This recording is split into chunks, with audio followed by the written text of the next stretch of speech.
Gisuspindi na ang operasyon sa Davao City Overland Transport Terminal human nga wala nay mga bus nga mobiyahe pagawas sa Davao City. Ani ang detalye. Namoblema kining mga pasahero nga pauli silang probinsya, human naabtan nilang sirado na ang Davao City Overland Transport Terminal. Suliran nila karon unsay sakyan pauli sa ilang lugar. Wala ba may kabalo?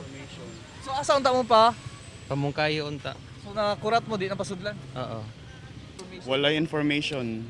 Maskin advisory man lang sa news na walay biyahe wala jud. So asa mo karon balik na lang. Maghulat lang mi kung unsay balita. Kaganiyang buntag, giundang na sa dikot ang operasyon sa terminal human wala na may biyahe nga mga bus pagawas sa Davao City. Lakip nga mga tindahan, wala na usab ng abre.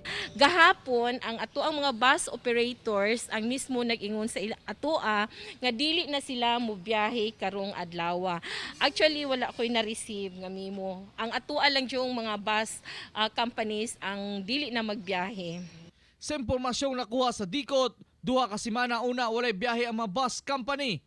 Pero nag-ingon pud sila nga depende pud daw na sa atuang mga neighboring municipalities and cities with regards sa katong ilahang mga guidelines pud no. Ikaduha, mag-agad lang pud daw sila sa ilahang management kung unsa po'y order sa ilahang main office. Kauban si Major Awing sa kamera, ako si Real Soroche para sa One Mindanao.